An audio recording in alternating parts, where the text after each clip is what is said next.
lo dijo en la primera hora.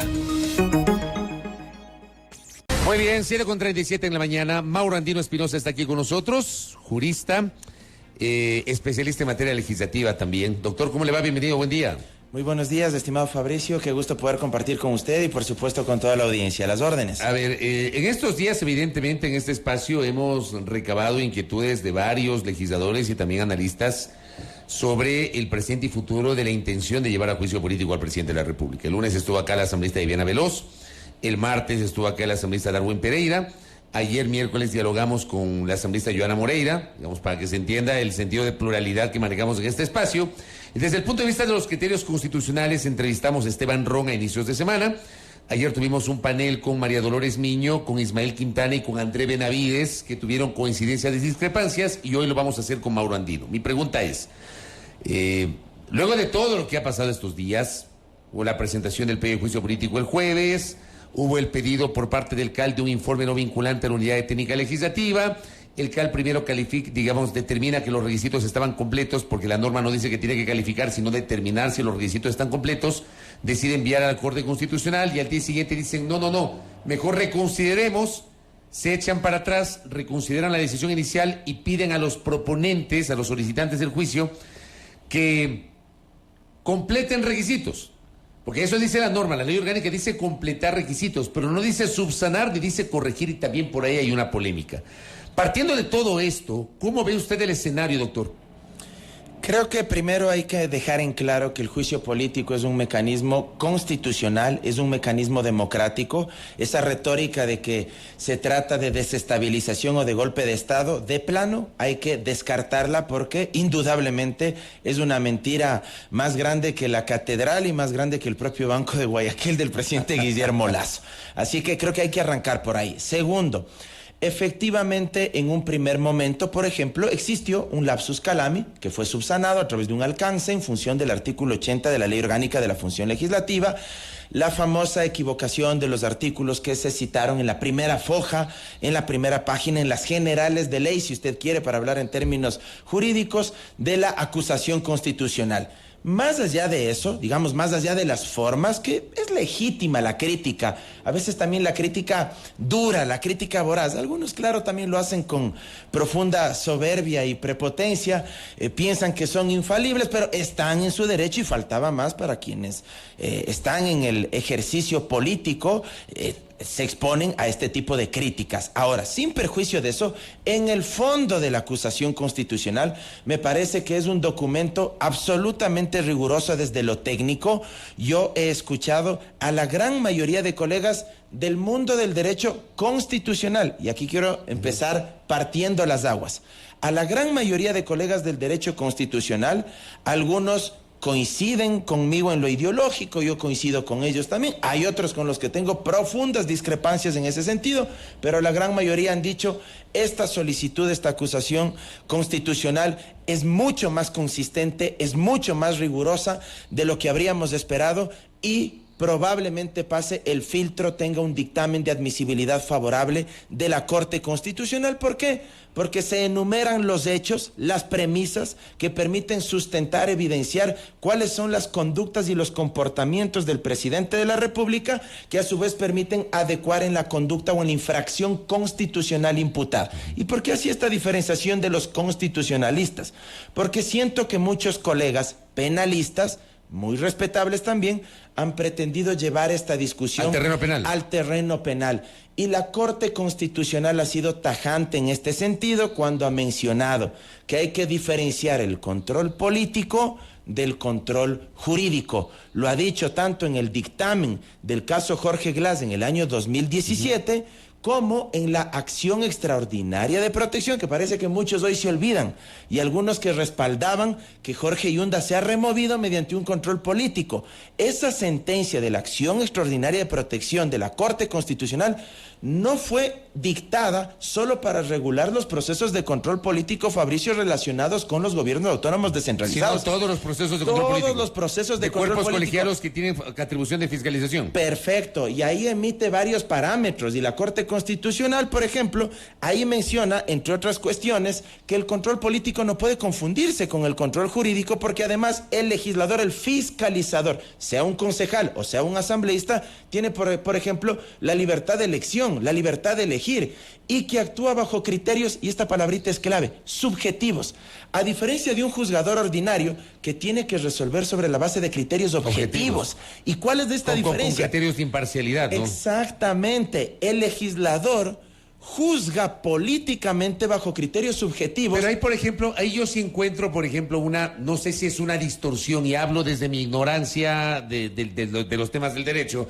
pero yo sí encuentro ahí una contradicción, porque si uno revisa el 129 de la Constitución, el 129 que habla de la facultad fiscalizadora que tiene la Asamblea y obviamente su derecho de llevar adelante un juicio político contra el presidente de la República. Pero ahí establece 3 causales. Correcto. Y dentro de la causal 2, que es materia justamente de este procesamiento político, se establece delitos comunes: concusión, cohecho, peculado, enriquecimiento ilícito. Yo entiendo que la misma norma establece que no se necesitará el enjuiciamiento penal para llevar a juicio político un presidente, pero esta norma invoca causales que son penales: concusión, peculado, cohecho y enriquecimiento ilícito. ¿Cómo separamos la parte penal de la parte política? Porque yo ahí encuentro una complejidad, doctor. Porque las sanciones son totalmente diferentes, Fabricio. Mientras en la justicia ordinaria, si es que ese mismo presidente de la República sería enjuiciado penalmente, se le imputa una conducta penal como las que usted ha descrito, la sanción de llegarse a comprobarse su culpabilidad, y si se rompe la presunción, el principio de la presunción de inocencia mediante una sentencia ejecutoriada en firme, la sanción en la justicia ordinaria en materia penal es tan simple como váyase a la cárcel y se va preso por una condena de tantos años.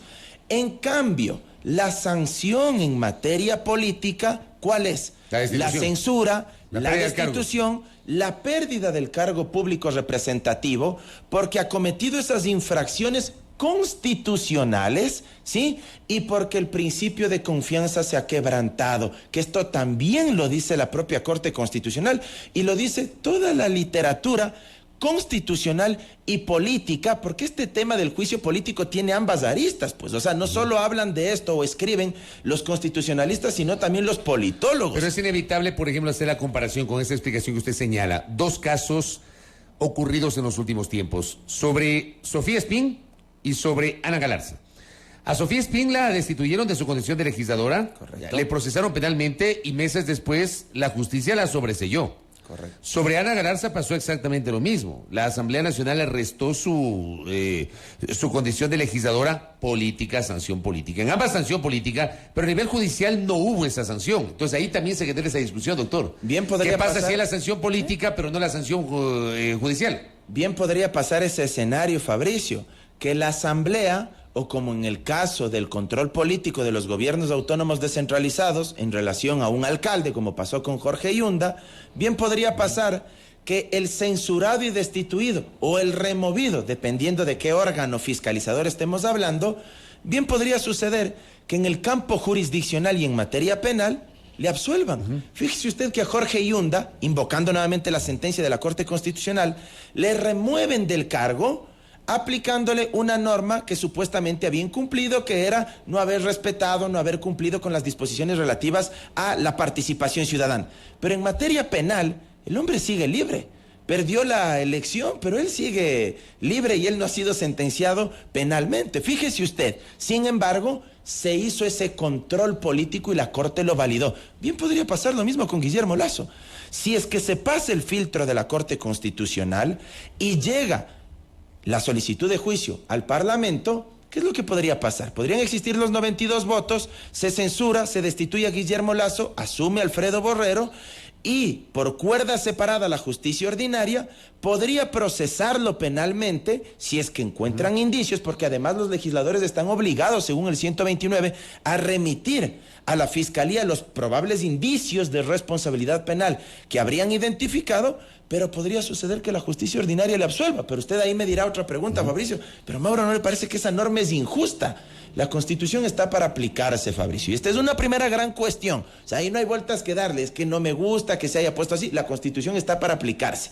Pero lo más importante, ¿cuál fue el espíritu del constituyente en este sentido? Si es que el constituyente de Montecristi habría puesto que se necesitaba como requisito de procedibilidad el enjuiciamiento penal previo para proceder al enjuiciamiento político, oiga, se acababa la noche, se acababa el periodo, venía un nuevo presidente y le aseguro que hasta ese día Guillermo Lasso no habría tenido enjuiciamiento penal previo, peor todavía, una sentencia penal condenatoria en firme. Con Yamil Mawad, ¿cuántos años duró el juicio penal? 20 años. 20 años. Imagínese usted, estamos hablando de 5 periodos presidenciales, 4 años cada uno, 5 periodos presidenciales. Justamente la norma, bajo una perspectiva política, no penal, lo que busca es deshacerse, en palabras crudas, de un mal gobernante en un tiempo oportuno, rápido, sin que esto signifique, por cierto, presentar cualquier solicitud. Eso también le iba a preguntar. Cierro con esto, o hacer tabla rasa de las garantías del debido proceso. No, faltaba más. A eso me iba a referir. También hay que respetar y hay que cumplir, porque por más juicio político que sea, hay que cumplir con algunas cuestiones. Por supuesto, Fabricio. Un debido proceso. Ahora, dentro del debido proceso hay que presentar una prueba. Correcto. Ya. Y eso le preguntaba yo a la asambleísta Viviana Veloz el día lunes que estuvo por acá. Hay pruebas, digamos, en la acusación que se ha presentado, ya, entendiendo la explicación de que este es un tema político y hay que separarlo del tema jurídico. Yo tengo clarísimo eso. Pero también entiendo que, pese a que es político, hay que respetar el debido proceso y presentar las pruebas para sustentar la acusación. Mi pregunta es, en la acusación se prueba que el presidente de la República incurrió en el delito de concusión e incurrió en el delito de peculado, entendiendo, digamos, la concepción penal de la concusión es que yo, autoridad, pido un billete a cambio de... O a través de un tercero. Lúquele caro. Y de peculado, que es la disposición arbitraria de fondos públicos a favor de uno o a favor de terceros. Distraer fondos públicos a través de Amazonas Tanker. Quisiera entender, ¿sí? Por ejemplo, allí, cómo Lasso, de acuerdo a la acusación, cómo el presidente de la República podría haber incurrido en concusión y en peculado, según esa acusación. Mauro Andino. Hay algunas precisiones al respecto, Fabricio. Usted mencionaba cómo en la acusación constitucional se prueba que Guillermo Lasso cometió estas infracciones. Y aquí es un tema que hay que aclararle a la opinión pública, porque esto ha sido muy recurrente en redes sociales, en los foros jurídicos, políticos, donde han participado distinguidos colegas. En la acusación constitucional, Fabricio, no se prueba, solo se hace el anuncio de la prueba, que es distinto. ¿Cómo es eso? Explíquenos esa diferencia, doctor. Perfecto. Y esto prácticamente nadie lo ha dicho, porque muchos, y a mí también me han consultado, me han dicho, pero Mauro, en la acusación constitucional no se está probando que Guillermo Lasso poco más ha metido las manos en la caja y ha sacado el dinero de lo que recogía Luque. Yo es la primera vez que escucho esta diferencia de un entrevistado. Explíqueme cuál es la diferencia entre la prueba y el anuncio de la prueba. Usted en la acusación constitucional solo anuncia las pruebas documentales, físicas, digitales o la prueba testimonial que disponga, para que la Corte Constitucional también revise que usted cumple con los requisitos formales. Pero ojo, Fabricio, la Corte Constitucional no entra a hacer una valoración sobre la pertinencia o no de la prueba que usted está anunciando. Fíjese usted los límites que también tiene la Corte Constitucional. El artículo 148 y el 153 de la Ley Orgánica de Garantías Jurisdiccionales y Control Constitucional son absolutamente claros. Y ahí radica el precedente jurisprudencial del caso Glass del año 2017. La Corte, por ejemplo, cuando emita su dictamen, no va a decir, esta prueba que usted está anunciando es impertinente o es inadecuada. Solo va a verificar que se cumple ese requisito del anuncio de la prueba. ¿Y dónde se va a tener que probar lo que usted me está preguntando? Una vez que se sustancie el juicio político, ¿en qué espacio? En la Comisión de Fiscalización. Perfecto, ahí Fabricio. Porque como todo proceso, y aquí sí hay ciertas similitudes con todo juicio, no es pues que cuando usted presenta, por ejemplo, en la justicia ordinaria, usted presenta la demanda ante un juez ordinario, usted ahí no es que ya está probando, habrá un espacio, habrá una audiencia donde usted presente sus pruebas de cargo para fundamentar, demostrar los acertos de su demanda. Eso, comparándole, haciéndole un símil con el juicio político, en donde tendrá que probarse pruebas de cargo de los acusadores como pruebas de descargo del imputado constitucional. Quiero ser claro, no del imputado penal, del imputado constitucional, en la comisión de fiscalización. Y ahí hay plazos que hay que cumplir. Desde que aboque conocimiento a la comisión de fiscalización, tienen un plazo de 10 días para recibirle al presidente Lasso, para que presente sus pruebas de descargo, eso dice la ley de la función legislativa, y en ese mismo plazo los acusadores tienen también el mismo tiempo, los 10 días... Para presentar las pruebas de cargo, ¿verdad? Y luego hay 10 días más para que la comisión, dice la ley orgánica de la función legislativa, practique las pruebas que considere pertinentes, si es que la mayoría absoluta de los miembros así lo consideran. Entonces, fíjese usted cómo a veces también se confunde a la opinión pública, porque se dice, es que ¿por qué en la acusación constitucional poco más no acompañan un video donde Guillermo Lasso esté metiendo la mano al bolsillo de Luque Lecaro para él llevarse también las contribuciones? O sea, creo que hay que diferenciar, sin perjuicio de lo siguiente: la valoración de las pruebas son subjetivas también, Fabricio, y por eso yo le hablaba de estos términos. En el ámbito político, claro, subjetivo en política, objetivo en el ámbito judicial. En el control judicial, un juez evidentemente tiene que respetar de manera irrestricta las reglas del proceso y tiene que valorar con sentido objetivo las pruebas que se presentan. El fiscalizador político bien puede hacer una valoración subjetiva. ¿A qué me refiero? Que sin perjuicio de que las pruebas no sean absolutamente contundentes, como sí se exigiría en materia penal, que es otra onda, es otra arena, el juzgador político bien podría sentirse satisfecho con las evidencias que se presenten en el campo político y decir, como yo también represento a mis mandantes y como hay un principio de conexión entre mis electores y lo que yo encarno, y como ellos también creen que se ha roto, se ha quebrantado el principio de confianza con relación a esa autoridad de elección popular, yo voy a resolver bajo mi criterio estrictamente subjetivo y voy a votar a favor de la censura y de la destitución. Esto lo dice la doctrina, esto lo ha dicho la Corte Constitucional, no lo digo yo. Por eso es un juicio político que existe, dicho sea de paso, desde tiempos inmemorables, desde finales del siglo XV. Los británicos fueron los grandes inventores de esto, de lo que se denomina el impeachment, acusación, y luego los padres fundadores del constitucionalismo norteamericano, en 1779, me parece, cuando se da la Revolución Norteamericana, empiezan a construir la carta fundamental de los distintos estados o de las distintas colonias que formaron luego los estados de la Unión. Ahora, tras esta explicación, que usted nos da, me parece muy interesante lo que usted ha planteado en este momento para mejor entendimiento nuestro y de la audiencia. Hay el otro tema, que es la manera como se presentó el pedido. El CAL primero avala el cumplimiento de requisitos, dispone el envío a la Corte Constitucional y luego se echa para atrás y dice hay que completar los requisitos, para lo cual se abre el plazo de 3 días que establece la Ley Orgánica de la Función Legislativa. ¿Cómo ve usted los errores incorporados en la cita de artículos constitucionales de la Ley Orgánica de la Función Legislativa y del Código Orgánico Integral Penal? Algunos juristas, y entiendo que esa también es su posición, esos errores no alteran el fondo. Pero si no alteran el fondo, entonces, ¿por qué o cómo se entiende que el CAL se haya echado para atrás y haya buscado una manera de reformular esto y corregir esto, doctor? Precisemos ambas cuestiones, Fabricio. Ciertamente, y cuando alguien se equivoca, hay que asumirlo con nobleza, con hidalguía, faltaba más. Uno de los grandes problemas de los políticos en este país y de los personajes públicos es que se creen infalibles y que no hay que reconocer cuando hubo un error.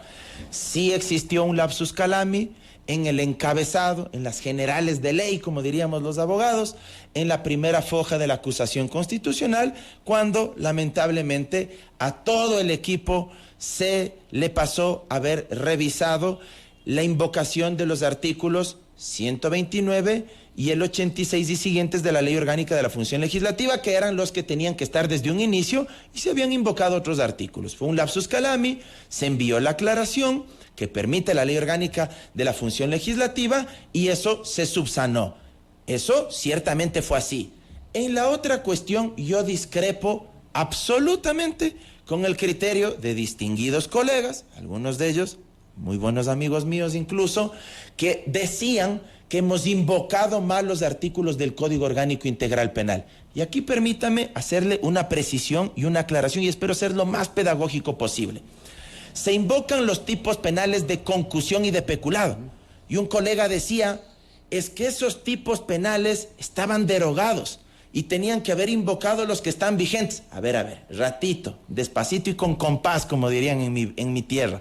A ver, en febrero del año 2021 se reforma el Código Orgánico Integral Penal. Yo le invito a la gente a que se haga en su cabecita una línea imaginaria de tiempo. Febrero del 2021 se reforma el Código Orgánico Integral Penal y se modifica el contenido parcial, a breves rasgos, de estos tipos penales. Concusión y peculado, que son los que se invocan en la solicitud de juicio político. Pero la reforma incorporó una disposición final, Fabricio, que decía que en el plazo de 180 días recién entrarán en vigencia esas disposiciones modificadas, lo que se conoce doctrinariamente como vacatio legis. Es decir, que a pesar de haberse reformado en febrero, no entraban en vigencia automáticamente, sino que entraban en vigencia en agosto de ese año, 2021. ¿Cuándo se posesiona en el cargo Guillermo Lasso? 24 de mayo de 2021. ¿Cuándo le posesionan a Hernán Luque Lecaro como gerente de EMCO? Junio o julio de ese año. ¿Cuándo empiezan ya a perpetrarse? Es decir, ¿cuándo empiezan a originarse las infracciones constitucionales por las cuales se le imputa a Guillermo Lasso y la acusación del juicio político? Precisamente desde que se le designa de manera ilegal a Hernán Luque Lecaro por incumplir los requisitos del artículo 7 de la Ley Orgánica de Empresas Públicas, en otras palabras, antes de que rijan los cambios del COIP. Correcto, y el principio de legalidad, que es un principio básico que todos los abogados sabemos y que un estudiante de derecho lo maneja. No hay pena, no hay crimen sin ley. Si aún estaban vigentes desde el momento en que empiezan a perpetrarse las infracciones, porque ahí empiezan a originarse las ilegalidades, las irregularidades, las inconstitucionalidades, si usted quiere, si ahí empiezan a originarse la responsabilidad política de Guillermo Lasso, mal podríamos imputar infracciones que aún no estaban vigentes, pues, porque esas infracciones, con estas modificaciones, que dicho sea de paso, Fabricio, no cambian el verbo rector, ni siquiera cambian la ubicación del tipo penal en el COIP. La concusión sigue estando en el artículo 281 y el peculado sigue estando en el artículo 278. No cambia el verbo rector, ni siquiera cambia la sanción penal. Fabricio, los elementos constitutivos, fundamentales de estos tipos penales no cambiaron. Ahora, que luego que entra en vigencia la reforma en agosto del 2021, de manera subsecuente, se siguen cometiendo infracciones por parte de Lasso y compañía, y ya cuando estaban en vigencia los nuevos tipos penales, eso es otra cosa. Como un colega, a quien yo respeto mucho, salió y denunció esto, bueno, no hay lío, Fabricio. Yo creo que la Asamblea hace bien en este sentido, en completar, no en reconocer lo que él equivocadamente, y le digo con profundo respeto, ha dicho, que es equivocar, sino simplemente en hacer esta aclaración, lo que le estoy comentando. Se invocaron estos artículos porque a la fecha en que empezaron a perpetrarse las infracciones constitucionales, aún estaban vigentes los tipos penales invocados en la solicitud de juicio político, sin perjuicio de ¿qué? De que el momento en que se complete la acusación, como a pedido del CAL, para que se nutra también de los criterios de estos colegas, se señale que posterior a la vigencia de los mismos se pudieron haber seguido cometiendo las infracciones u otras conductas que también son objeto de la acusación constitucional. Pero, y cierro solo con esto, no es materia de la Asamblea dirimir en todo caso cuál de los dos tipos penales, si la concusión o peculado viejo que estaba vigente a la época en que empezaron a cometerse estas infracciones son los que deben aplicarse, o el peculado y la concusión nueva que entró en vigencia posterior a que ya empezaron a perpetrarse estas infracciones. ¿Y por qué no es competencia de la Asamblea eso? Porque eso es competencia de la jurisdicción ordinaria. Acuérdese usted lo que pasó con el mismo Jorge Glass, que había esa discusión de si es que hay que juzgarle con el Código Penal anterior o con el Código Orgánico Integral Penal del 2014. Pero eso es cuestión de los jueces, de los fiscales. Eso no es arena ni es competencia de los legisladores, porque ellos ni son fiscales ni son jueces, son juzgadores políticos. Y con esto termino. Querría decir entonces que estos artículos del COIP, ahí no debería haber ninguna corrección ni ningún cambio. No, simplemente completar aclarando que, sin perjuicio, este es mi criterio muy personal, sin perjuicio de las normas invocadas que estaban en vigencia cuando empezaron a cometerse las infracciones constitucionales por las cuales se le acusa políticamente a Guillermo Lasso y a todo su círculo, sin perjuicio de esto, se incorpora además las normas o las nuevas conductas que entraron en vigencia en agosto del 2021, posterior al inicio en que empezaron a perpetrarse los actos de corrupción que están siendo acusados en la solicitud de juicio político. Solo una cosita adicional en un minuto, doctor, porque se me acabó el tiempo. La norma dice, la Ley Orgánica de la Función Legislativa dice completar requisitos. ¿Correcto? No dice subsanar errores ni corregir. No. Eso, ahí también hay una polémica. Ahora, el tema es... Completar es agregar algo más. Esto no significa corregir. No, porque le acabé de decir, Fabricio, que la Asamblea Nacional no va ni está reconociendo que haya existido un error, ¿sí? Porque quien dijo eso fue un distinguido colega, reitero, que desde mi punto de vista, él también cometió un apresuramiento, él se equivocó en su apreciación, ¿verdad? Ahora, completar implica agregar algo que ha faltado. No se está subsanando, corregir sería, Fabricio, decir, vamos a quitar estas normas penales invocadas porque el colega que dijo esto sí tuvo la razón y vamos a reemplazar con las que él está diciendo. No, de ninguna manera. Eso no se va a hacer, simplemente se va a dejar en claro que se completa la acusación constitucional para que no existan confusiones como las que tuvo el distinguido colega cuando hizo esta crítica ante los distintos medios de comunicación. Doctor, gracias por el tiempo, muy amable. No, muchas gracias a usted, Fabricio, y siempre a las órdenes. Muy gentil a Mauro Andino Espinosa, que ha estado con nosotros, con su visión, su explicación, como lo hemos hecho a lo largo de esta semana con diferentes juristas y también actores políticos, su visión sobre el trámite del pedido de juicio político en contra del presidente de la República. Primera plana. Todas las noticias, todas las voces.